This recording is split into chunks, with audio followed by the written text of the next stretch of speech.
Hey guys, it took me long enough, but I finally bought a Miro, and I realized that my current life sucks. If only there was a way for me to upgrade myself, maybe give myself a new design, change my resolution output, fix my frame rate, and of course, get a new skin color. Console upgrades, the smart way to profit off a game's mistakes by charging people more money to have them fixed. Since the early years of video games, console upgrades have been a mainstay for the industry. Why the Atari 2600 has 5 different models?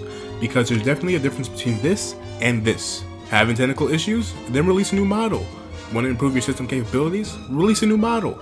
Is your system literally scratching disk and burning a $300 hole in your customer's wallet? Okay, you need to be taken to court.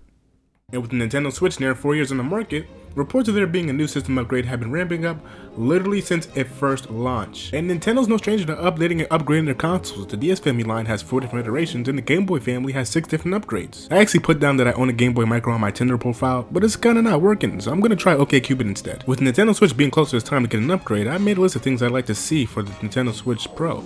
Now I know what you're thinking, Brandon, you're a loser with too much time on your hands, get a girlfriend. And to that I ask you, what's better, making a list about the Nintendo Switch Pro, or having someone that you could love and cherish and spend precious time with? And I actually love the Nintendo Switch. It's one of my favorite consoles, and I make sure to put it in bed every night. But it isn't the most perfect console. There's tons of flaws throughout the system, kinda like this one.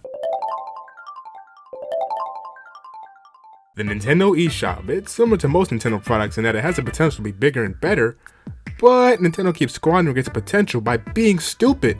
My main problem with the Switch's eShop is that there are problems here that the Wii U and 3DS eShop didn't have. For instance, the lack of a rating system. There's no actual way to see if a game is good or not, and that admittance is just bordering on annoying because the Wii U and 3DS eShop had a rating system where you could rate a game out of 5 stars. Now, for the people that will say that users would just abuse the rating system, again, the 3DS and Wii U had the same system, and no one was taking their time out their day to review about Mario and Donkey Kong tipping stars. Without a rating system, this just means that a bunch of cheap garbage games will make money, simply because unsuspecting customers won't know if the game is good or not. Put yourself in the shoe of someone that's not a hardcore gamer and just uses the Switch in their spare time. How would you know if Dango's Adventure is a bad game or not?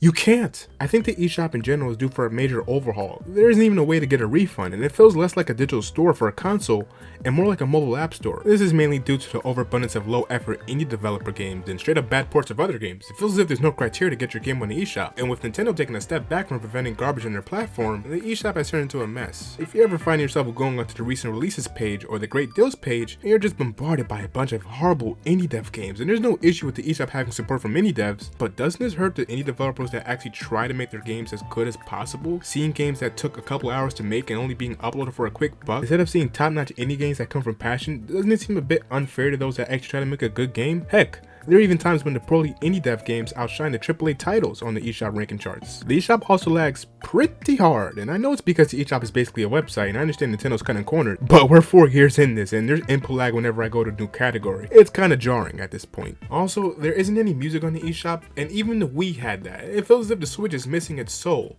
Speaking of soul, I think I speak for a lot of people when I say the Switch itself is missing Nintendo's old flair.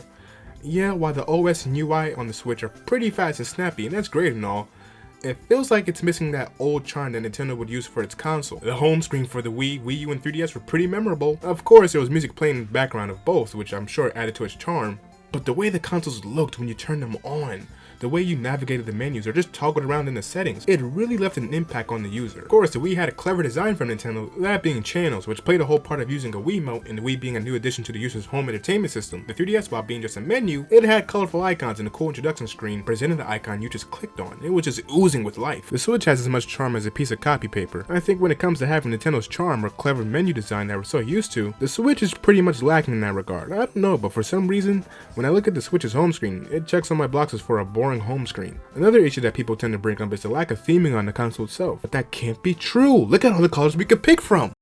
I'm actually surprised that Nintendo has yet to update the console to support other colors. I don't know, but it shouldn't be that hard to have the option to change colors on the home screen. Yeah, but knowing Nintendo, they'd probably charge us $2 just to change the home screen, which I would happily pay because I have no morals. Hey, who wants to see something Nintendo is afraid of? Folders, a safe place to put your papers in and the best place to forget about your homework from 3 months ago. The lack of folders on the Switch is almost laughable. For a tablet gaming console hybrid, You would think that'd be a no-brainer, but it's Nintendo we're talking about, so of course they're gonna have a weird reason for a lack of folders. Having the option to use folders would help with decluttering the home screen and make it quicker to get to the game you want to play. It already sucks that the games on the home screen are ordered and most recently played, and we can't sort it ourselves, but why not give us that option? Now on to some of the more technical issues with the Switch hardware itself, like having an Ethernet port with the dock. It seems like Nintendo didn't want to include an Ethernet port simply because they wanted to sell us an Ethernet adapter. It seemed kinda lazy on their end. You mean to tell me Nintendo couldn't drill a hole in the back of the box for an Ethernet cable? Nintendo, you lazy! And on the topic of the internet, Nintendo could also update the Wi-Fi chip in the system itself. This would lead to better downloading times to make internet play a bit faster and smoother. Why did it take me 15 minutes to download Jump Rope Challenge? The controls for the Switch itself are fine, but they could be fixed a bit more. The Joy-Con themselves could also be updated a bit more, maybe make them a bit bigger so they could fit in my ginormous hands when not playing with them by themselves or with my friends. I'm also not the biggest fan of the placement of the analog sticks. They're a bit too close to the buttons and lead to accidental clicks at times. There's also a really big controversial issue with the Switch right now that I think impacts millions of players across the world, and that's there isn't an option to power the console off from the controllers. I don't get it. The Wii had that feature. But of course, the big elephant in the room is the Joy-Con drift, and I'm not the most technically informed person in the world, so I can't really explain why it occurs.